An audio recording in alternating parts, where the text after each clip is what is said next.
The Life of Saint Daniel the Stylite. Street, Daniel the Stylite. A.D. 409 to 493. Introduction. The Emperor Marcian died early in A.D. 457, and with him the Theodosian dynasty, to which he belonged through his marriage with Pulcheria, came to an end. His successor, Leo I, owed his throne to the influence of the all-powerful master of the soldiery, the Alan Aspar, and his father Ardaberius. They doubtless thought that Leo would play the part of their puppet, but the new emperor was not prepared to accept that role, and the life of Daniel shows us how the plots of Aspar to overthrow the Augustus of his making were defeated by Zeno the Isaurian. Leo sought through the support of the hardy mountaineers of Isauria to rid himself of the dominance of the German element in the imperial army. From the life we learn for the first time of the reason for the disgrace of Aspar and are informed of the way in which Zeno became known to Leo. We can understand why it was that the emperor desired to engage condottieri from Gaul, and it is not surprising that he was angered when Titus, their leader, chose to abandon the life of a soldier. The two outstanding disasters of Leo's reign were the fire in the capital, September 465, which devastated whole quarters of Constantinople, and the failure of the naval expedition against the Vandals, for which both the west and the east of the empire joined forces. Concerning that defeat the Vita is discreetly silent, for Daniel's prophecy this time had but a partial fulfillment, but from the Vita we learn that a report had reached the emperor that Gaiseric, the Vandal king, intended to attack Alexandria. For that intention the life is our sole authority, but at a time when the Vandal fleet was laying waste the coastlands of Greece and massacring the population of the island of Zakynthos, an assault on Egypt might naturally be feared. The costly preparations for the African expedition emptied the East Roman treasury, and it is little wonder that the emperor's subjects complained of the brutality and oppression of the imperial tax collectors. In 468 Leo married his daughter Ariadne to Zeno, and the child of that marriage, born in 469, who was given the name of Leo, was declared Augustus in the autumn of 473 and became sole emperor on the death of Leo I in February 474. For the child emperor Zeno acted as regent until, with the consent of Leo's widow Verina, he was himself created his son's colleague.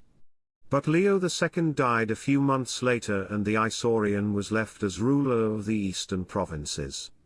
As an Isaurian he was unpopular. Verina plotted against him and hoped to make her paramour Patricius emperor.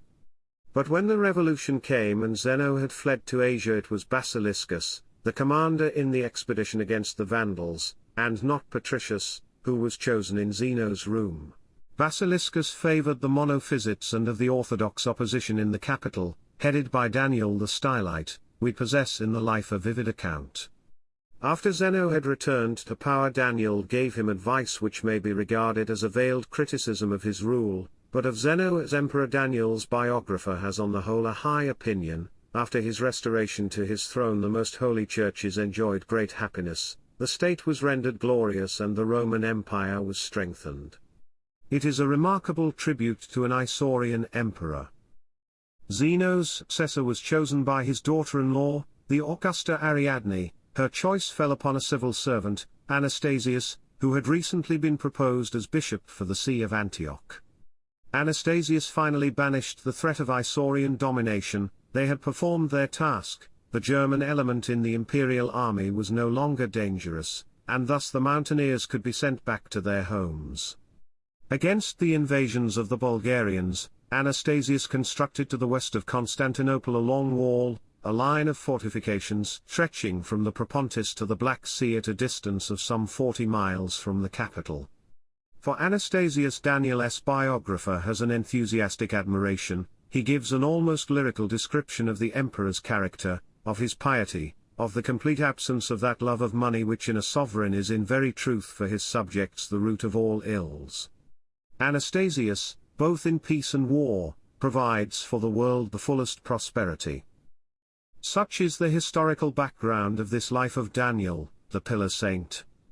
It was Simeon the Stylite who in the 5th century set the model for this strange form of penitential asceticism, and it was his renown which led others to follow his example. Syrian asceticism was represented rather by the solitary than by the monk who shared in the common life of a monastery. When compared with the Palestinian rule of Saint Sabas, it adopted extremer forms in its struggle to subdue the passion of man's intractable flesh. One form which was widely practiced was that of the stasis. The ascetic took his stand and thenceforth remained immobile. Some would stand all the night in prayer, some stood continuously for years, while others divided the day between sitting and standing in one and the same spot. Simeon was born c. A.D. 389 on the borders of Syria and Cilicia. He became a shepherd boy and was completely illiterate. It was the hearing of the Beatitudes as they were read in church which led him to asceticism and caused him to join a monastery. Here the rigors of his mortification of the body roved incompatible with the common life of the brotherhood, so, leaving the monastery, he began his discipline as a solitary by shutting himself up in a cell not far from Antioch. 3 years later he retired to a neighboring height, and there marked out for himself a circular enclosure. To prevent himself from passing beyond this enclosure, he attached himself to a large stone by a chain. After some time he ceased to use the chain, and for 4 years he stood within the enclosure without lying or sitting down, snowed upon, rained upon, and scorched. His fame spread far and wide, pilgrims came in large numbers, the sick sought healing, all wished to touch him or to carry off some relic from the saint. To escape the devotion of the crowds he thought of the expedient of standing upon a column, and the original column was twice increased in height by the addition of a new drum. On the column in its final form 40 cubits in height he stood for 30 years without shelter either from the frosts of winter or the scorching heat of summer. At times the glare of the sun made him completely blind. The night and the greater part of the day he spent in prayer, but twice a day he addressed the folk who thronged about the column, giving them moral counsel, settling their disputes, healing their diseases. Arabs, Persians and Armenians came on pilgrimage to the saint, Christians came from Italy and Spain, from Gaul and from Britain. Saint Genevieve of Paris wrote to him. In Rome little images of Simeon, even during his lifetime, were to be found in workshops to secure the safety of the workers. Many ascetics had their own peculiar forms of devotion. Simeon would bow so deeply in his worship that his forehead all but touched his feet. On one occasion an admirer set himself to count the number of these bowings. He had counted up to 1244 and then desisted from sheer weariness. The saint continued bowing. The crowds of his admirers had no doubts of Simeon's sanctity, but the ecclesiastical authorities frowned upon this novel form of penitential piety. It is clear that the saint's champions developed an apologia to meet such criticism. They pointed to the strange conduct of the Jewish prophets. God, they urged, can use extraordinary means to bring home to man his messages. The apologia was successful. When Simeon died, 7 bishops accompanied in solemn procession the translation of the saint's remains to Antioch. In this Byzantine world everything was fair where sacred relics were concerned. To secure a relic guile and even open theft were justified. The dead saint would even help those who sought to steal his body. When it was thought that a certain holy man was near to death, there was a free fight amongst parties from rival villages. The victors in the affray carried off the body to Antioch when the saint, recovering, asked to be taken back to the mountain from which he had been violently transported. Immediately it was known that Simeon was dead. Saracens rushed up on their camels in order to gain possession of his body by force of arms, but the sacred relic was guarded by the imperial troops under the command of the master of the soldiery. In Antioch the body rested. It remained the city's pride and protection. It is not easy for us to picture to ourselves the life led by the Stylite saints on the pillar top. There was, of course, a balustrade or iron trellis work around the platform. We never hear of a saint inadvertently falling from his pillar. The saint controlled all access to himself, since any visitor was of necessity compelled to wait until the order was given for the ladder to be placed against the pillar. To reach Daniel's first column, the ladder according to one manuscript had 14 rungs, but when a column might be 16 or 18 meters in height, the moving of the ladder can have been no light task. The Stylite's column consisted of 3 parts: the steps up to the platform at the base of the column itself, and then the enclosure at the column's top. The column of the elder Simeon had 3 drums, in honor of the Trinity, says the Syriac biographer. The elder Simeon, as we have seen, had no shelter at all as he stood upon his column, and Saint Daniel desired to follow his master's example until he was ultimately persuaded to permit the construction of a covering. Exceptionally in Daniel's case, twin columns were erected, clamped together by iron bars and a piece of masonry of which it is difficult to fix the position. Of the extent of the space occupied by the pillar saint on the top of the column we have no accurate knowledge. Often it is not easy to decide whether visitors stood on the topmost rungs of the ladder or whether they mounted onto the platform. The Stylite soon became a magnet and drew disciples desiring to settle near the saint. Thus, as it was with Saint Daniel, a monastery was formed, or, it might be, as with Saint Alypius, a nunnery as well.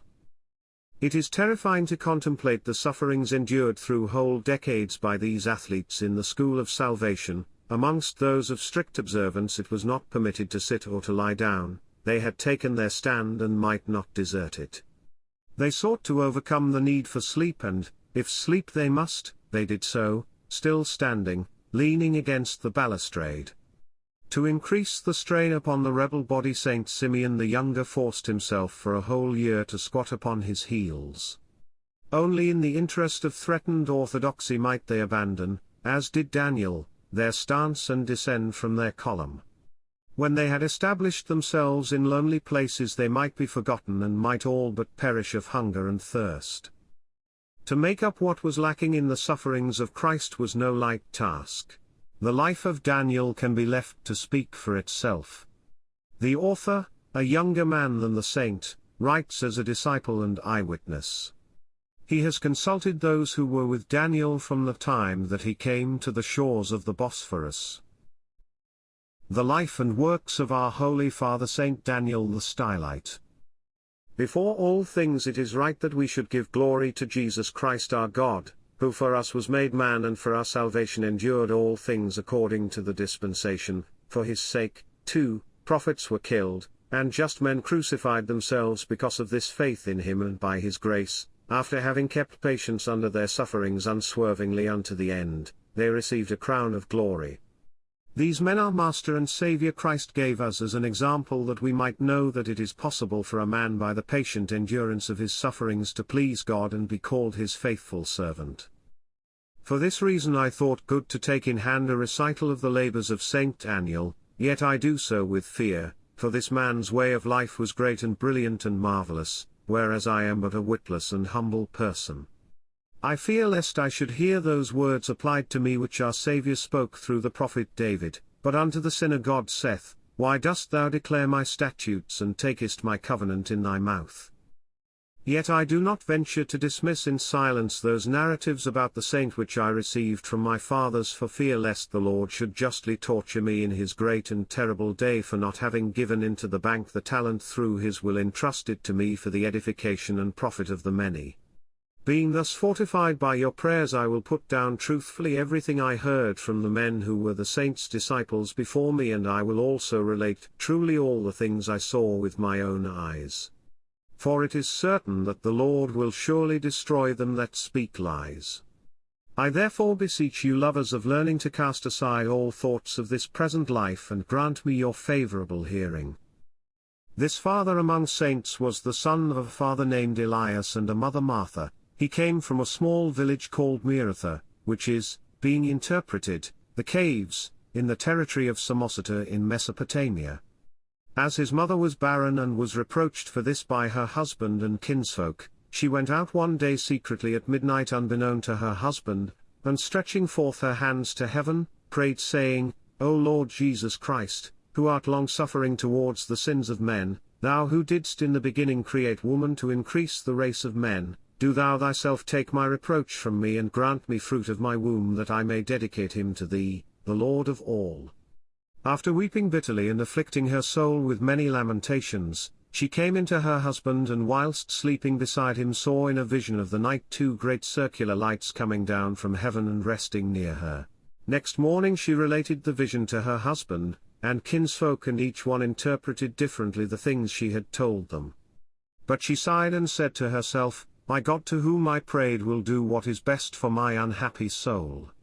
And not many days later she conceived the holy man of whom we spoke.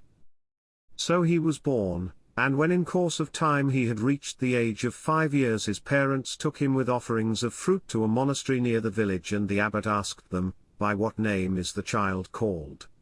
And when the parents mentioned some other name, the old man said, "He shall not be called that, but whatever the Lord shall reveal to us, that shall his name be." And the archimandrite said to the child in the Syrian dialect, "Go, child, and fetch me a book from the table." For it is a custom in monasteries that many different books should be laid in front of the sanctuary, and whichever book a brother wants he takes and reads. So the child went and fetched the book of the prophet Daniel, and from this he got that name. But when the parents besought the abbot to receive him into the monastery and let him stay with the brothers, he could not be persuaded, because the child was still so very young, so they took him home again, and he abode with his parents.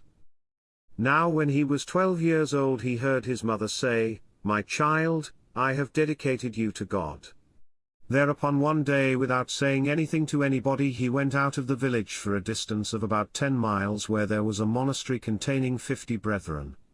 And entering the monastery he fell at the abbot's feet and begged to be received by him. But the abbot said to him, "Child, you are still very young in years and are not able to endure so hard a discipline, you know nothing of the monk's life, go home, stay with your parents, and after some time, when you are able both to fast and to sing and to endure discipline, then come back to us." But the child answered, "Father, I should prefer to die in these hardships than to quit the shelter of your flock." And when, in spite of all he could do, the archimandrite was unable to persuade the child, he said to the brethren, "In truth, my children, let us receive this boy, for he seems to me to be very much in earnest." And they all yielded to the abbot's counsel, and thus Daniel remained in the brotherhood. And shortly afterwards his parents, who had sought him, found him in this monastery and rejoiced with great joy, and then besought the abbot to give him the tonsure. And he, having noticed his advancement in godliness and good disposition, sent for him and said, "Child, do you wish me to give you the tonsure?" Daniel immediately threw himself at his feet and said, "I beseech your holiness, Father, do it today." But the abbot again said, "You are unable to endure the discipline." To this the boy replied, "I know well that I am young and weak, but I trust in God and your holy prayers, because the Lord who accepts our purpose gives us strength, for he is a God of purposes." Then after blessing him and praying fervently over him, the archimandrite, with the wisdom that had been given him by God, instructed him in the things necessary for salvation. And afterwards, according to custom, he bade all the brethren gather together, and while they sang a hymn he bestowed upon him the holy robe of the monk. And dismissing the parents with blessings, he bade them not to visit their son frequently. While Daniel made progress in asceticism, and in the splendor of his way of life, he could not bear the scrutiny and the praise of the abbot, and, still less, that of the whole brotherhood, so he planned to go to the holy city, Jerusalem, and at the same time to visit the holy and thrice blessed Simeon, the man on the pillar, in whose footsteps he felt constrained to follow. Therefore he began to pray the abbot of the monastery to set him free to attain his desire, but he could not persuade him.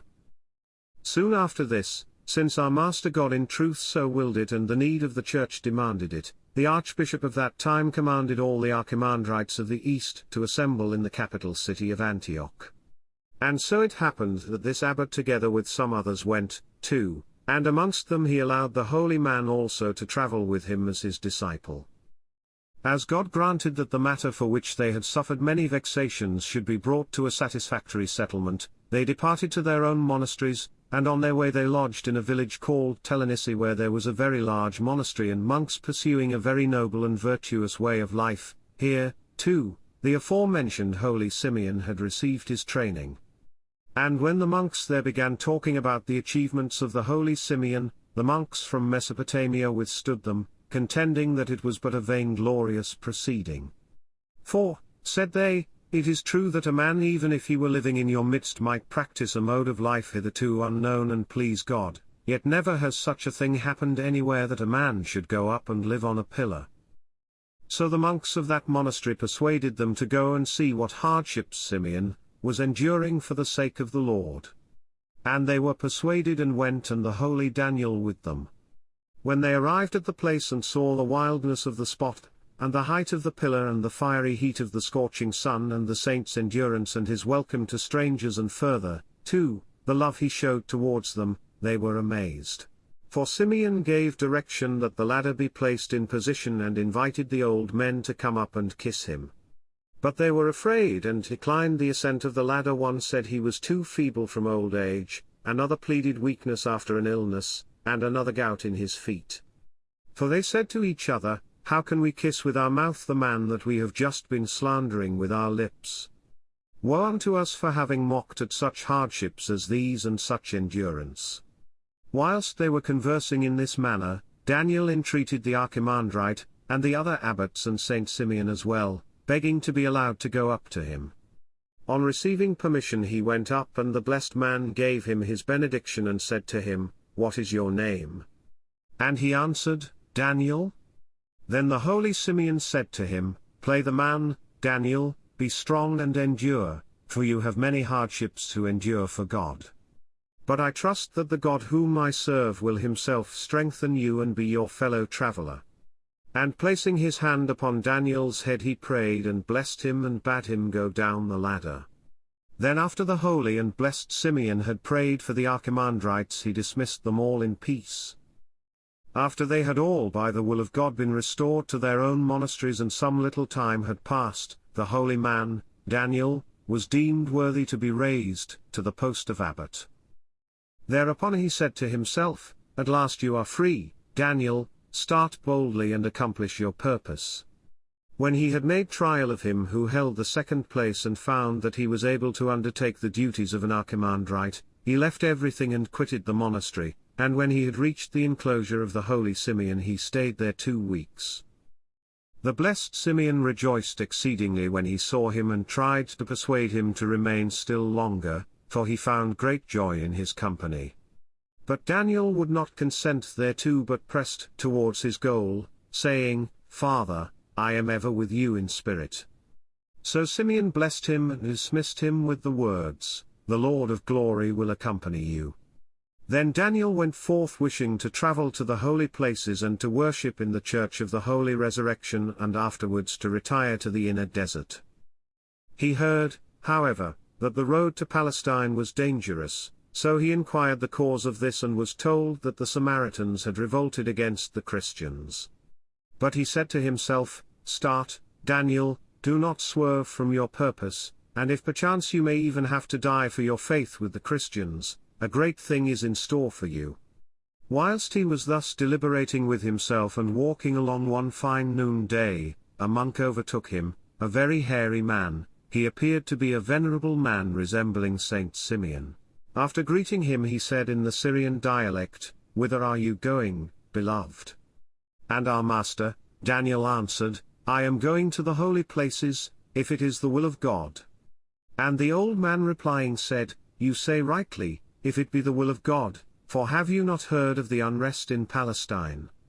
Daniel, the servant of God, answered, Yes, I have heard, but the Lord is my helper and I hope to pass through unhurt, and even if we must endure suffering, yet if we live we are the Lord's, and if we die we pass into his hands. The old man said to him, Do you not know that it is written, Do not let your foot be moved, for he that keepeth thee will not slumber? To this holy Daniel replied, I told your reverence before that even death for the sake of God is good. Then the old man waxed angry and turned away saying, I cannot put up with your arguing, for such is not our custom. So Daniel, the servant of God, said to him, What do you bid me do? To return. The old man replied, I do not advise you to return, for he that putteth his hand to the plough and turneth back is not fit for the kingdom of heaven. But if you will listen to me, there is one thing I advise. Our master, Daniel answered, Indeed, sir, if you advise anything that is possible, and that I can do, that I certainly will do, for I see that you are both a father and a teacher. And the old man said, Verily, verily, verily, behold, 3 times I adjure you by the Lord, do not go to those places, but go to Byzantium and you will see a second Jerusalem, namely Constantinople. There you can enjoy the martyrs' shrines and the great houses of prayer, and if you wish to be an anchorite in some desert spot, either in Thrace or in Pontus, the Lord will not desert you. Whilst they were speaking of these matters, they reached a monastery, and evening had already fallen. Then holy Daniel said to the elder, Do you bid us lodge here? And the old man said, Go in first and I will follow. Our master, Daniel, imagining that a bodily need constrained him, went in first and waited, but never saw him again, and all this happened, beloved, because divine power so willed it. For had not Palestine been in a troubled state at that time, the West would never have encountered this wonderful man. Of these things which I have here written down, beloved, I heard some, as I told you before, from those who were the saints' disciples before me, others from trustworthy men who followed the footsteps of the saint from the beginning, and yet others I heard myself when our good shepherd related them with his own mouth, not indeed in order that we should commit them to writing. For he did not wish to receive glory from men but looked to his reward from God. But when he confirmed and comforted us and continually counselled us to abide patiently under our sufferings.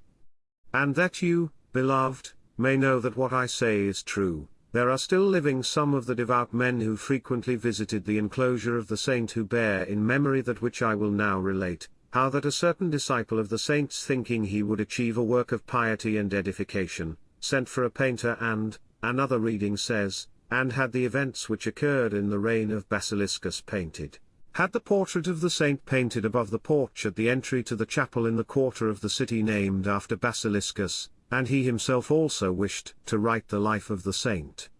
But when our most saintly father heard of it, he was exceedingly angry and ordered the painting to be wiped off, and the papers to be thrown into the fire. So determined was the servant of God not to receive glory from men.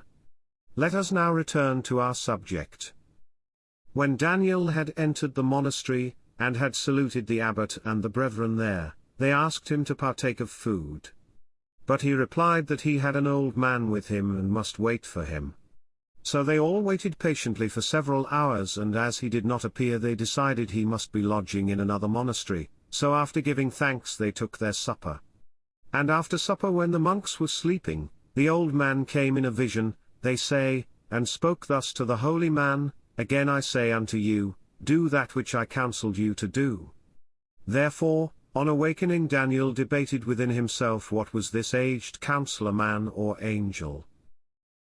Then saying nothing to anybody about this, but bidding them all farewell after the psalm singing in the night, and having received their God speed you, he left the monastery and started on the road to Byzantium. When he reached a place called Annapolis, where there was an oratory dedicated to the archangel Michael, he spent 7 days there in this oratory.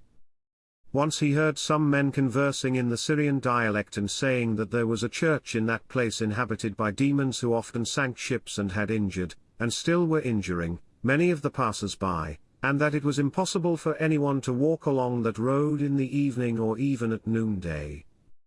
As everybody was continually complaining about the destructive power which had occupied the place, the divine spirit came upon Daniel, and he called to mind that great man, Antony, the model of asceticism, and Paul, his disciple. He remembered their struggles against demons and the many temptations they suffered from them, and how they had overcome them by the strength of Christ and were deemed worthy of great crowns. Then he asked a man who understood the Syrian dialect about this church and begged him to show him the spot. On reaching the porch of the church, just as a brave soldier strips himself for battle before venturing against a host of barbarians, so he, too, entered the church reciting the words spoken by the prophet David in the Psalms, "The Lord is my light and my Saviour, whom shall I fear? The Lord is the defender of my life, of whom shall I be afraid?" And the rest. And holding the invincible weapon of the cross, he went round into each corner of the church making genuflections and prayers. When night fell, stones, they say, were thrown at him, and there was the sound of a multitude knocking and making an uproar, but he persevered in prayer. In this way he spent the first night and the second, but on the third night sleep overpowered him, as it might overtake any man bearing the weakness of the flesh. And straightway many phantoms appeared as of giant shapes, some of whom said, Who induced you to take possession of this place, poor wretch? Do you wish to perish miserably? Come, let us drag him out and throw him into the water. Again, others carrying, as it seemed, large stones stood at his head, apparently intending to crush it to pieces. On waking, the athlete of Christ again went round the corners of the church praying and singing and saying to the spirits, Depart from hence. If you do not, then by the strength of the cross you shall be devoured by flames and thus be forced to flee. But they made a still greater uproar and howled the louder. But he despised them, and taking not the slightest notice of their uproar, he bolted the door of the church and left a small window through which he would converse with the people that came up to see him. In the meantime his fame had spread abroad in those regions, and you could see men and women with their children streaming up to see the holy man and marveling that the place formerly so wild and impassable lay in such perfect calm, and that where demons danced lately, there by the patience of the just man Christ was now glorified day and night. Now the priests of the church of the archangel Michael lived nearby, and they were simple folk. So when the envious demon who hates the good saw such victories gained through the power of Christ, he was mad with rage and suggested to the minds of the priests an argument that ran like this: It is no good thing that you are doing in letting the man dwell there, for just look how all the world goes to him and you in consequence remain with nothing to do. You had better go to the city and say to your bishop, Some man, come from we know not where, has shut himself in near us, and he is attracting people to him, although he is a heretic. But he is a Syrian by birth, and so we are unable to hold converse with him. Having reasoned thus among themselves, the priests went in and reported the matter to the man who was then the bishop, namely the blessed Anatolius, the patriarch of Constantinople. But the archbishop said to them, If you do not understand his language, how do you know that he is a heretic? Leave him alone, for if he has been sent by God he will be established, but, if it is otherwise, he will go away of his own accord before you chase him out. Do not bring a scandal upon us and yourselves. With these words he dismissed them. And they went home and kept quiet for a time. But when the demons saw that they were accomplishing nothing, they again rose in rebellion against the servant of God and brought phantoms before him, carrying, it is said, naked swords, and crying, Whence have you come, man? Give place to us, for we have been living here for a long time. Do you wish your limbs to be cut in pieces? And then, it is said, they came towards him with their swords and spoke again, saying to one another, Do not let us slay him, but let us drag him along and cast him into the water where we sank the ship. And they made as though they would drag him away.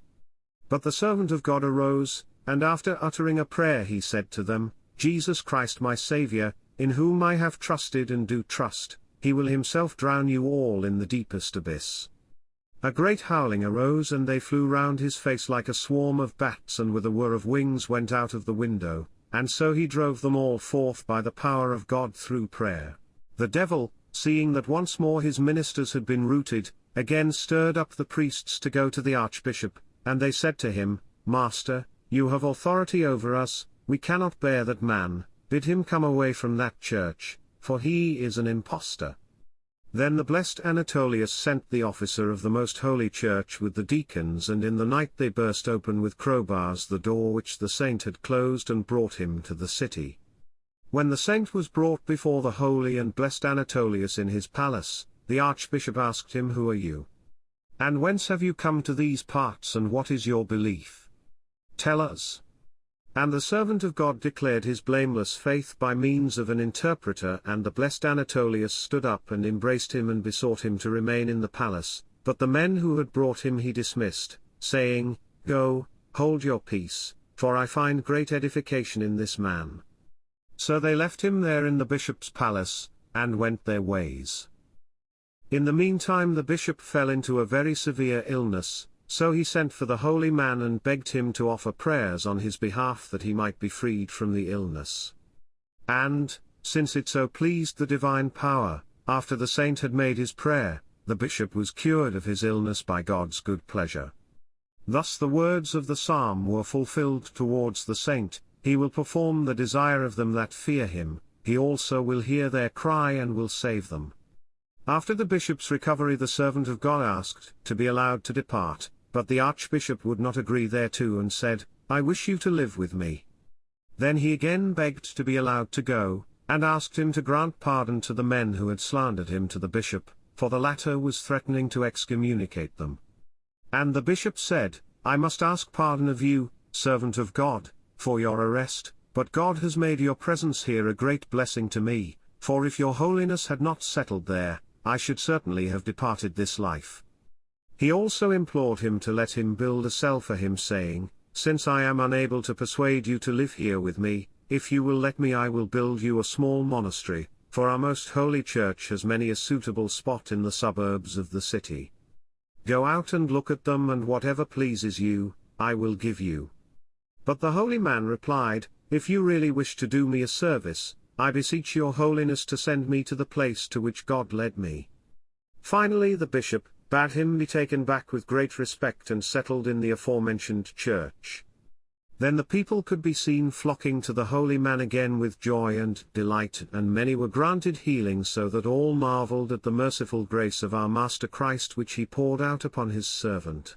And even those who had formerly wished to persecute him did not cease serving him and in all ways caring for the holy man. And he did as he had done formerly, he bolted the door and left only a small window open through which he spoke, instructing and blessing the people, as I said before. After a space of 9 years had elapsed, the servant of God fell into an ecstasy, as it were, and saw a huge pillar of cloud standing opposite him, and the holy and blessed Simeon standing above the head of the column, and 2 men of goodly appearance, clad in white, standing near him in the heights.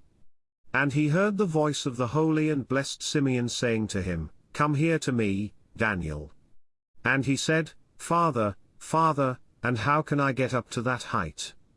Then the saint said to the young men standing near him, "Go down and bring him up to me." So the men came down and brought Daniel up to him, and he stood there. Then Simeon took him in his arms and kissed him with a holy kiss, and then others called him away, and escorted by them he was borne up to heaven, leaving Daniel on the column with the 2 men. When holy Daniel saw him being carried up to heaven, he heard the voice of Saint Simeon, "Stand firm and play the man." But he was confused by fear and by that fearful voice, for it was like thunder in his ears. When he came to himself again, he declared the vision to those around him. Then they, too, said to the holy man, "You must mount onto a pillar and take up Saint Simeon's mode of life, and be supported by the angels." The Blessed One said, "Let the will of God, our Master, be done upon his servant." And taking the Holy Gospel into his hands and opening it with prayer, he found the place in which was written, "And thou, child, shalt be called the prophet of the highest, for thou shalt go before the face of the Lord to prepare his ways." And he gave thanks and closed the book. Not many days later a monk came from the east by name Sergius, a disciple of Saint Simeon, announcing the good end of the saint's life and carrying in his hands Saint Simeon's leather tunic in order to give it to the blessed Emperor Leo by way of benediction. But as the emperor was busy with public affairs, the aforesaid Sergius could not get a hearing, or rather it was God who so arranged it in order that the new Elisha might receive the mantle of Elijah. When Sergius grew weary of waiting in the city because he could not obtain a hearing, he decided to go as far as the monastery of the Akoimitoi. Now it was not possible for anyone to reach that monastery except by passing the church and the channel by it, as there was generally a north wind blowing. When he had entered into the boat with many others, men and women, they set sail. On reaching the spot where the demons used formerly to hurl stones at the passengers and continually sank their boats, those in the boat gave thanks to God and made mention of the holy man. Sergius inquired who he was, for said he, "I should like to be blessed by him." They answered, "Whilst the sailors tow the boat past, we can all land and go up to him." And this they did. And Sergius came and embraced the saint. And whilst they were talking and Daniel, the servant of God, was hearing about the end of the holy Simeon, he related his vision to Sergius, who on hearing it said, "It is to thee rather than to the emperor that God has sent me, for here am I, the disciple of thy father, here, too, is his benediction." And taking out the tunic he handed it in through the window. The saint took it and kissing it with tears said, "Blessed be thou, O God, who dost all things after thy will and hast deemed my humbleness worthy of the benediction which thy servant has brought." Then some men from the ship upbraided Sergius for delaying and preventing them from sailing. To them Sergius answered, "Go on your ways and fare well, God has led me from one father to another." From that day he remained near the blessed Daniel, and Sergius or the following vision. 3 young men, it seemed, came to him and said, "Arise, say unto Father Daniel, the appointed time of thy discipline in this church is now fulfilled, from henceforth leave the church, come hither and begin thy contest." When he awoke he related what he had seen. The blessed Daniel said to him, "Brother, the Lord has revealed quite clearly to us what should be done, for this dream which your piety saw fits in with the vision which I saw. Be ready therefore to endure hardships for the Lord and come up on the hill, and we will search out the more desolate and higher lying spots in these parts and judge where we ought to set up a column. For it was not without a purpose that God guided you to bring to my unworthiness the Father's garment." Whilst the blessed Daniel was saying this to Sergius, lo! a certain imperial guardsman, by name Mark, who had been a friend of the holy man from the beginning, joined them, and now, knowing his intention from the conversation he had overheard, besought Daniel to allow him to provide the column. The blessed Daniel said to him, "Behold, God has sent you according to your faith, my son Mark, so that you may be the pioneer in this good work. Pray therefore that the good Lord may also grant us endurance." After the guardsman had embraced the holy man and sailed away, Sergius went up to view the spot where the column was to be set, and a short distance away he saw a white dove fluttering and then settling again. Thinking it was caught in a snare, he ran towards it, and then it flew up and away out of his sight. Seeing that the place was solitary and considering the incident of the dove, that it had not been shown to him casually or by chance, he gave thanks to the Lord and returned to the holy man in the church, bringing him the glad tidings that the Lord had prepared for them a suitable place. Then he, too, gave thanks to the Lord who brings all things to pass according to his will.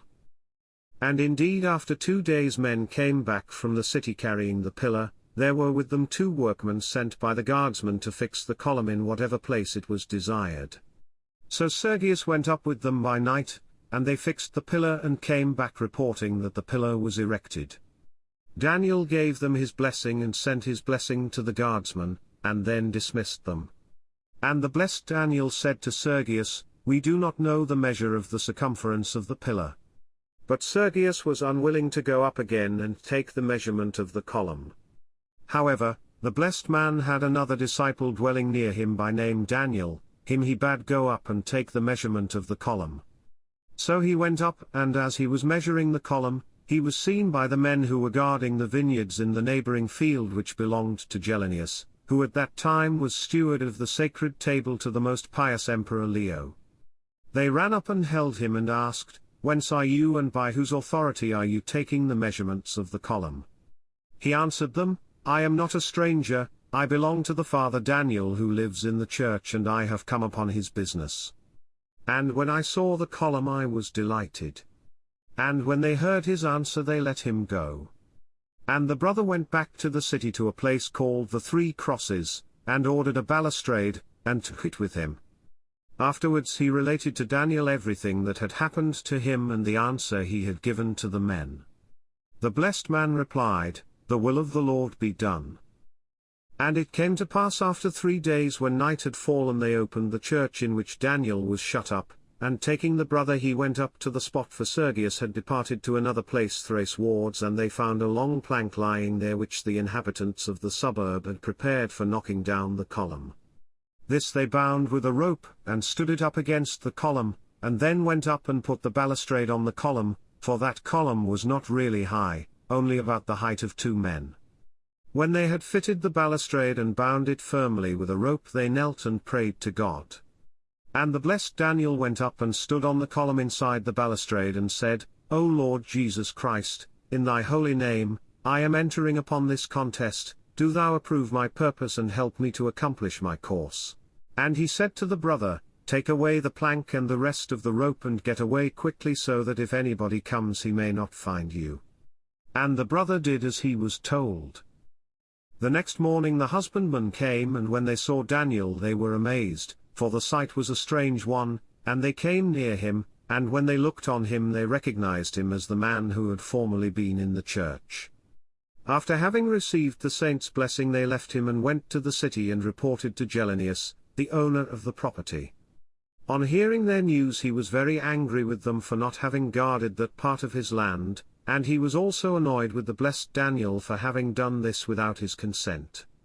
And he went and reported the matter to the blessed Emperor Leo and the Archbishop Gennadius, for the blessed Anatolius had already gone to his rest. The emperor for his part said nothing. But the archbishop said to him, as master of the property, Fetch him down, for where he was he had no right to be, but he was not there on my authority. Then Gelenius took several men with him, and went up to the servant of God, and, although it was a calm day and the air was still, yet it came to pass that suddenly the clouds gathered and a storm arose accompanied with hail, so that all the fruit of the vineyards was destroyed and the leaves were stripped from the vines, for it was the time of the vintage. And it was only with difficulty that the men who were with Gelenius got away, and they muttered amongst themselves, for they were astonished at the strangeness of the sight. Gelenius then approached the blessed man and said, Who gave you permission to take up your stand on land belonging to me? Was it not better for you in the church? But since you have shown contempt of me, the owner of the property, and have taken no account of the emperor and the archbishop, let me tell you that I have been empowered by them to fetch you down.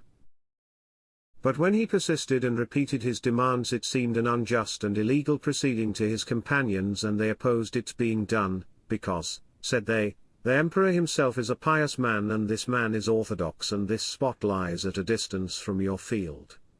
When Gelenius perceived that there would be a disturbance, he said to the saint in the Syrian language, for by birth he was a Syro-Persian from Mesopotamia, Please pretend to come down for the sake of those who ordered you to descend, and then I will not allow you really to touch the ground. So then a ladder was brought, and Daniel came down about 6 rungs from the column. There were still several rungs before he actually reached the ground, when Gelenius ran forward and prevented his coming down the last rungs, saying, Return to your dwelling and your place and pray for me. For as Daniel was coming down he had noticed that sores and swellings had begun to appear on his feet, and he was distressed. And the blessed man went up the rungs of the ladder down which he had come, and stood inside the balustrade on the column, and after offering prayer, all received his blessing and went down from the hill in peace. So Gelenius, when he had reached the capital, reported everything to the emperor, telling him of the patience and endurance of the man, so that he won the emperor's pity for him. Not many days later Gelenius went up to the saint, asking him to allow him to change the column and have a very large one placed for him. And lo! While they were conversing, a certain Sergius arrived from the parts about Thrace, a lawyer by profession, bringing with him a very young boy, his only son, by name John, who was grievously tormented by a demon. This man came and threw himself to the ground in front of the column, weeping and lamenting and crying out, saying, Have pity upon my son, O servant of God, it is now 30 days since the unclean spirit first called upon the name of your holiness, and after inquiring for you through 8 long days, we have come to claim your blessing. When Gelenius heard this and saw the old man afflicting himself thus out of pity, or, by altering the punctuation, afflicting himself, he, too, was moved with sympathy for him, he, too, was affected and burst into tears. And the holy Daniel said to the old man, He that asketh in faith receives all from God, if therefore you believe that through me a sinner, God will heal your son, according to your faith it shall be given unto you. And he bade the young man approach, and he drew near and stood before the column. And the saint bade them give him a drink of the oil of the saints. And it came to pass when they gave him to drink that the demon threw him to the ground, and there he rolled in their midst. Then the evil spirit rose up and shouted, swearing that he would go out on that very day a week hence. Gelenius was amazed when he saw this, and besought the holy man to agree to a new column being brought, and when the saint yielded to his entreaties, Gelenius went home after receiving a blessing. And on the following day, he sent stones for the steps, and the base together with the column itself and the workmen, and all the things necessary for fixing it, and for a week they were at work preparing the foundation and erecting the column. While this work was in progress, Sergius returned from Thrace, and the blessed Daniel said to him, "O faint-hearted, why did you desert me?" Sergius fell down and received forgiveness and remained with him again. And the other brother, seeing that the Lord made all things prosper for the saint, fashioned for himself a booth of branches and dwelt there near the saint opposite the column. And by the grace of God the number of disciples increased, and Sergius was made their superior, as he was qualified by his age and had been the disciple of Saint Simeon. In the meantime there came to the saint one Cyrus, an ex-consul and ex-praetorian prefect. He was a very trustworthy and wise man who had passed through all the grades of office owing to his extreme sagacity. But late in life he suffered from a plot hatched by Chrysaphius, the Spathrius, and was sent as bishop to a small town, namely to Cottium in Phrygia, and realizing the treachery of Chrysaphius he yielded so as not to bring his life to a miserable end. After the death of the emperor Theodosius he divested himself of his priestly dignity and resumed his secular rank, and so continued to the end of his life, for he lived till the reign of Leo of most pious memory. He used to distribute all his belongings to the poor. This man Cyrus had a daughter called Alexandria, who was afflicted by an evil spirit, and he had brought her to the holy man Daniel when the latter was still at the foot of the hill in the church, and thanks to the intercessions of the archangels and the tears and prayers of the holy man the Lord freed her from the demon within 7 days. Consequently from that time forth the two men had a passionate affection for each other.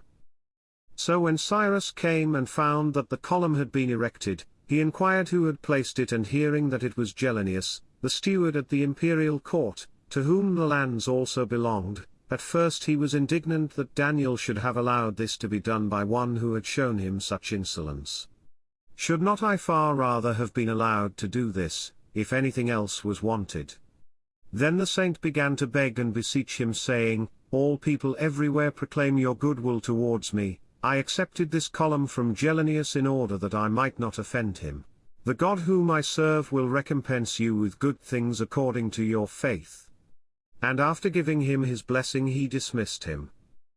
And it came to pass that on the following day, Saturday, Gelenius came with a large company to remove the saint to the larger column, and as they were about to transfer the servant of God from pillar to pillar, the demon in Sergius' son became agitated, for he was being forced to go out of him. And he cried with a loud voice, saying, "Oh, the violence of this false magician! When he was still in the church he drove me out of Cyrus' daughter, so I went away to Thrace and found a dwelling in this young man, and behold, he has brought me here from Thrace, and now he persecutes me. What have you to do with me, Daniel? O violence! I must come out from this one, too." And after reviling the saint furiously and afflicting the young man, he came out of him by the power of the Lord. As the demon came out, he created such a stench that all the crowds present could not endure the stench and had to cover their noses, and the young man lay on the ground with his mouth open, so that all said he was dead, and his father beat his breast as if over a corpse. Then the holy Daniel said to Sergius, "Make him sit up and give him to drink of the oil of the saints." And as the boy drank, vomiting came upon him, and he brought up black clotted blood. Then the servant of God cried from above with a loud voice, saying, "John, what ails you? Stand up." And immediately, as if awakened from sleep, the boy said, "What is your will, Master?" And he ran forward and embraced the column, giving thanks to God and the saint. And fear seized upon them all, and for a long space of time they stretched out their hands to heaven and with tears kept shouting the Kyrie, Eleison, Lord, have mercy. Then with great ceremony, and with an escort to guard him, Daniel moved on to the taller column. And Gelenius, having seen the wonderful works of God, went down from the hill and related everything in detail to the emperor and to all the great folk of the court.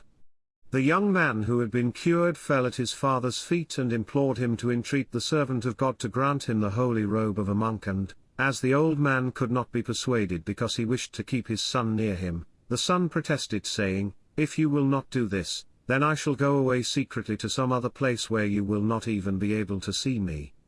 In this way he persuaded his father, who then petitioned the holy man who received his son and bade him live with the brethren. After a year had been fulfilled and the young man by the grace of God was making progress towards the good way of life, the holy man sent for his father and gave the son the holy robe. Then the father was content and returned to his home rejoicing and glorifying God. After 3 years the young man passed away, and went to the Lord after having lived a good life. And when these things had thus been auspiciously accomplished, Eudoxia of pious memory came from Africa, and heard all about this holy man from her own son-in-law Olybrius of glorious memory. She rejoiced greatly and visited the saint's enclosure. And after prayers had been offered and she had been blessed by him, she said, "Everything I heard from my son Olybrius I have found more abundantly in your angelic presence, and the prophecies which you announced to him about my coming here when you were still in the church are also known to me. On that account am I come both to enjoy seeing you face to face and to receive a perfect blessing. Now I have many convenient lands here, therefore, if it is to your liking, I beg you to move on to land that belongs to me, for by so doing you would cause me great content of spirit." But the saint replied to her, "May the God, who has shown us sinners the face of your piety in the flesh, grant you together with an earthly kingdom a heavenly and eternal one according to your faith. But as regards my removal, you will remember that our Lord told us not to move from place to place, but where each man is called, provided only that the place be pleasing to God there, too, let him practice to remain until he leave this tabernacle. Therefore, as the Lord has once planted me here, it is not permissible for me to move from here. For as your piety sees, this place is barren and I must not seek a pleasant resting place."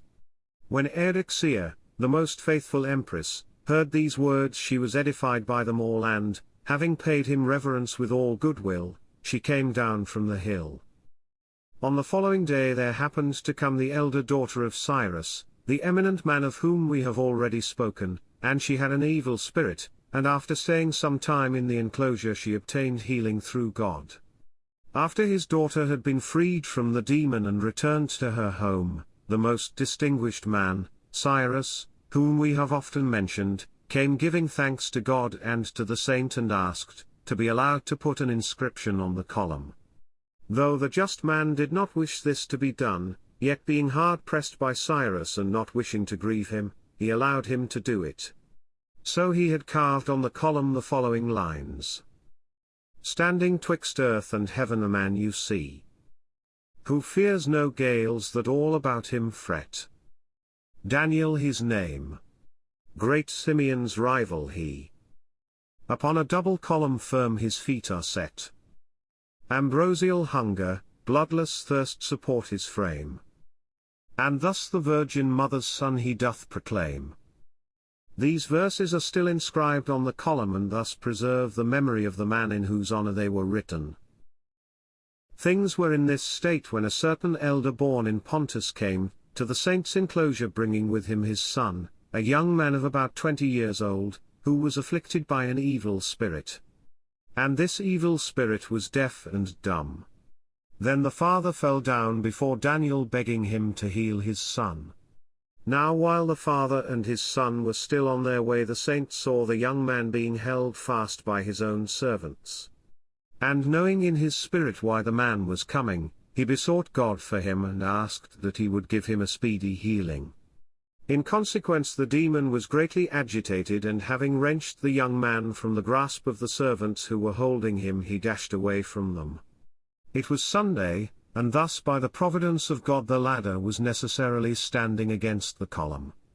And the young man rushed headlong to the ladder and climbed up it, but before he had gone halfway up he was cleansed and descended in perfect health and stood in front of the column with his father glorifying God, and other signs, too, God did at Daniel's hands. Now the blessed Emperor Leo of pious memory had heard from many of these things and desired for a long time to see the man. Therefore he sent for the pious Sergius, who carried the saint's messages, and through him he asked that the saint would pray and beseech God to grant him a son. And Daniel prayed, and through God's good pleasure the emperor's wife, the Empress Verena, thereafter conceived and begot a son, whereupon the emperor immediately sent, and had the foundations laid of a third column. Now the demon of envy could not control his envy, so he found an instrument worthy of his evil designs. A certain harlot, Basian, who had lately come to Constantinople from the east, entrapped many of those who hunted after women of her sort. The sons of some heretics summoned her and made the following suggestion to her: if you can in any way bring a scandal upon the man who stands on the pillar in Annapolis or upon any of those who are with him, we will pay you 100 gold pieces. The shameless woman agreed and went up to the holy man with much parade and took with her a crowd of young men and prostitutes and simulated illness and remained in the suburb opposite the saint's enclosure. And though she stayed there no little time, she spent her time in vain. As she was anxious to get possession of the money, she went down to the city and plotted after this fashion. To her lovers she said, I managed to seduce the man, for he became enamored of my beauty and ordered his disciples to bring me up to him by means of the ladder, but as I would not consent, the men there planned to lie in wait and kill me, and it is with difficulty that I have escaped from their hands. When her lovers heard this, they thought they had gained their object and imparted the news to all their fellow conspirators. And thereupon, as the report spread, you could have seen a war between the believers and unbelievers. While matters were in this state, God, who rejoices in the truth and ever defends his servants, brought it about that the abandoned woman, Basian, should be tormented by an evil demon in the middle of the city, and then and there should proclaim her plot and the wrong which the licentious men had suggested to her against the righteous Daniel, promising her money if she were successful. And not only did she make public their names, shouting them for all to hear, but their rank also. Then could be seen a change in the ordering of affairs, for the faithful now rejoiced, whilst the faithless who had threatened to throw stones against the just man were put to shame. While she was being chastised terribly for many days, the Christ-loving inhabitants of the city took pity upon her and led her away to the saint and importuned him to pray to God on her behalf that she might obtain healing. But the servant of God said to them, Believe me, beloved, the former calumnies have now become as it were blessings to me, for neither does a man who is praised falsely benefit thereby, nor does he sustain any injury, who is slandered unjustly. For he who has entrusted his soul to God rejoices rather in false calumnies, for they procure a reward for him, than in true praises which swell and puff up the mind. After these words, as they all besought him to bear no malice against her, because they saw the wretched woman being so afflicted before the column, he bade them all stand for prayer. And stretching out his hands to heaven in the sight of them all, he besought God with tears for many hours that she might be healed. And it came to pass, as he prayed, that the demon cast her to the ground and came out of her in that same hour, and he bade them give her to drink from the oil of the saints. And when she came to herself, she stood up and embraced the pillar, weeping and praising God. And all those who were present gave thanks to God who had granted such grace to the holy man, and they took her and went away with rejoicing. About that time it was revealed to the holy man by the power of God that very great wrath from heaven was about to descend upon the city, and he made this known to the blessed Archbishop Gennadius, and also to the emperor, begging them to order rites of intercession concerning this. But as the feast of the saving passion of Christ was at hand, they did not wish to disturb the people and cause sorrow to reign through the whole city during the feast. And when the holy feast was past, the matter was not remembered any more. Thereafter the blessed Emperor Leo of pious memory reflected that he had often put Daniel to the test and had obtained many benefits through his holy prayers, so, through a guardsman, he sent a message to the archbishop, of whom I have already spoken, saying, "Go up to the holy man and honor him with the rank of priest." But the archbishop was unwilling and sent various excuses to the most pious emperor through the messenger. The emperor waxed indignant at the delay and sent again to the blessed Gennadius saying, "If you intend to go up, do so, for I myself am going and the will of God is coming to pass." Then the bishop was afraid, so he took some of the clerics with him, and came to the holy man's enclosure. The reason of his coming had been made known to the holy man beforehand. The archbishop said, "Father, bless your children." The holy man replied, "Your holiness must bless both me and them."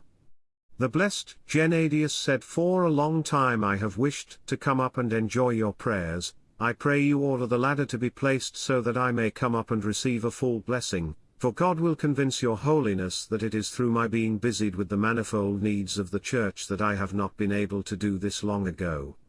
But the servant of God, having heard these words, though the archbishop continued to implore him to allow the ladder to be set against the column, yet refused to make any further answer. Whilst all those present continued to importune Daniel and the just man still refused to consent, the day was slipping by, and as the crowd was tormented with thirst owing to the heat and the archbishop saw that he was not achieving anything, he bade the archdeacon offer a prayer. He himself stood and uttered a further prayer, and through the prayer ordained the holy man to be a priest, and said, "Bless us, Sir Priest, from henceforth you are a priest by the grace of Christ. For when I had prayed, God laid his hand upon you from above." And for a long time the crowd shouted, "Worthy is he." Afterwards all, together with the archbishop, besought the holy man, saying, "Order the ladder to be put in position, seeing that you have now become what you wished to avoid." On the just man's giving permission for this to be done, the archbishop mounted the ladder, holding in his hand the chalice of the holy body and the precious blood of our good mediator Jesus Christ our God. After saluting each other with a holy kiss, they received the communion at each other's hands. Then the archbishop descended from the hill and entering the palace reported all that had happened to the emperor. And the blessed Leo of pious memory rejoiced in these doings, and not long afterwards he visited the place in which the holy man dwelt and asked for the ladder to be set so that he might go up and be blessed. When the ladder was placed, the emperor went up to the servant of God and begged to touch his feet, but on approaching them and seeing their mortified and swollen state, he was amazed and marveled at the just man's endurance. He glorified God and begged the holy man that he might set up a double column and that Daniel would take his stand upon it. And when this double column had been set up, the bishop and almost the whole city came up, and people, too, from the opposite shore. As the Emperor Leo importuned him incessantly to cross over onto it there and then, the servant of God bade planks to be laid to form a bridge from one ladder to another. This being done, the holy man walked across to the double column. And on that day so many received healing that all were astonished. And it came to pass shortly afterwards that there was a great fire in the capital. So all the inhabitants were in great distress, and the majority had to flee from the city. They made their way to the holy man, and each of them implored him to placate God's anger so that the fire should cease. At the same time they would relate to him the personal misfortunes they had suffered. One would say, "I have been stripped bare of great possessions," another, "As the fire was far off I felt no uneasiness but slept with my wife and children, but suddenly the catastrophe overtook me, and now I am a widower and childless, and have barely escaped being burnt alive." Or again another, "I ran away from that terrible danger only to suffer shipwreck of my scanty belongings." The holy man wept with them and said, "The merciful God wished to spare you in his goodness and made these things known beforehand, and he did not keep silence concerning it. You should therefore have importuned God, and escaped his terrible wrath. For once upon a time when the Ninevites were warned by the prophet that destruction threatened them, they escaped it by repenting. I was not vexed by the thought that God's mercy might prove me to be a false prophet, for I had as an example the prophet who was angry because of the gourd, and now I beg you bear with gratitude that which God has sent. For a master is most truly served when he sees his servant bearing chastisement gratefully, and then he deems him worthy not only of his former honor but even of greater by reason of his goodwill towards him. And many other words of counsel he spoke unto them, and turned their hopelessness into hopefulness, and then dismissed them, saying, The city will be afflicted for 7 days. When the fire had ceased, fear seized upon all the citizens. And then the most blessed Emperor Leo of pious memory took his wife and went up and did reverence to the servant of God and said, This wrath was caused by our carelessness, I therefore beg you pray to God to be merciful to us in the future. Now consider, dear reader, how the saying of the holy man's mother was fulfilled. For now he received the adoration of the 2 lights which his mother had seen over her bed in a vision of the night. After all had with one accord received a blessing, the emperor lodged in the palace of Archangel Michael, which was about 1 mile distant near the sea. One day a terrific storm arose, and as for some reason the column had not been properly secured, it was torn from its supports on either side by the violence of the winds and was only kept together by the iron bar which held the 2 columns in the middle. Thus you could see the double column swaying to and from with the just man, for when the south wind blew it leant over to the left side, but when the north wind blew it inclined to the right, and streams of water poured down like rivers, and the base was getting shattered, for the violent winds were accompanied by thunderstorms. His disciples sought to underpin it with iron bars, but one swing of the column smashed them, too, and very nearly killed the men who tried to withstand it. Their shouts were mingled with their tears, for they were likely to suffer the loss of their father, and in their distracted state one ordered one thing and another.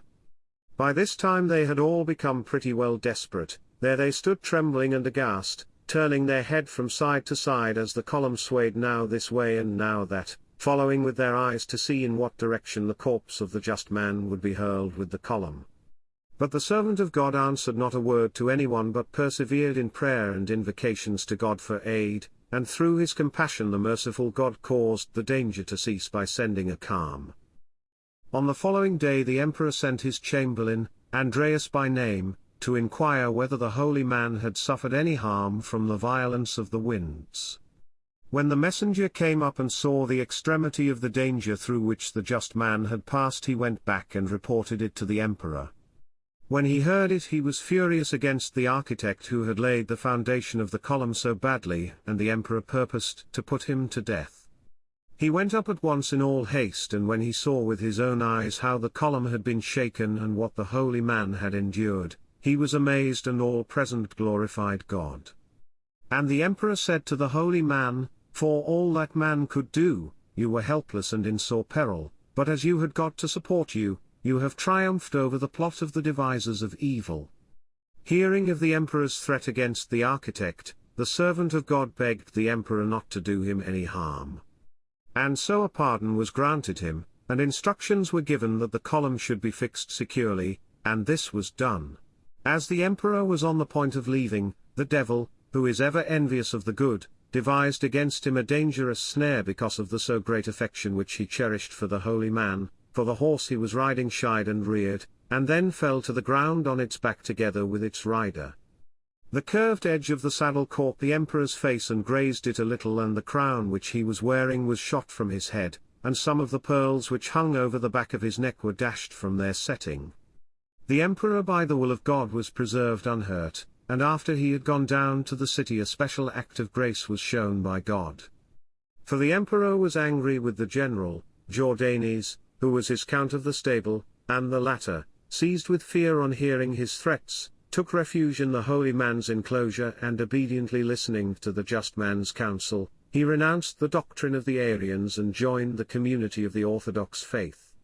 At the same time the emperor was reconciled to him, for when he of pious memory heard that the holy man was anxious about the accident which he had sustained on riding home, he immediately sent Calipodius, his head chamberlain, to reassure the servant of God and say, Your angelic presence must not have any anxiety about me, for through your holy prayers I was preserved unhurt, and I know now why I had that accident.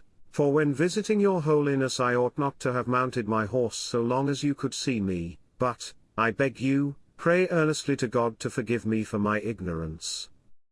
Remark now, dear readers, the wicked one's disgrace, for just as he thought he would have some success, he was still further disgraced, for the aforementioned most pious emperor built a palace close to the church of Saint Michael and spent the greater part of his days there and became the holy man's inseparable companion. And in future, as soon as he perceived the just man from a distance, he alighted from his horse. Similarly, too, when he went down from the hill, he did not mount until he was hidden from his sight. It happened about the same time that Gubazzius, the king of the Lazi, arrived at the court of the Emperor Leo, who took him up to visit the holy man. When he saw this strange sight, Gubazzius threw himself on his face and said, "I thank thee, heavenly king, that by means of an earthly king thou hast deemed me worthy to behold great mysteries, for never before in this world have I seen anything of this kind." And these kings had a point in dispute touching the Roman policy, and they laid the whole matter open to the servant of God, and through the mediation of the holy man they agreed upon a treaty which satisfied the claims of each. After this the emperor returned to the city and dismissed Gubazzius to his native land, and when the latter reached his own country he related to all his folk what he had seen. Consequently the men who later on came up from Lazica to the city invariably went up to Daniel. Gubazzius himself, too, wrote to the holy man and besought his prayers and never ceased doing so to the end of his life. In the following year a storm of unbearable violence took place and caused the saint's leather tunic to become like a bit of tow under the searing blast of the winds, and then the wind tore off even that wretched rag from the holy man and hurled it some distance away into a gully, and the holy man was exposed to the snow all night long. And as the bitterest winds dashed against his face, he came to look like a pillar of salt. When morning broke the ladder could not be dragged along to him because of the tempest's violence, so he remained as he was and very nearly became a lifeless corpse.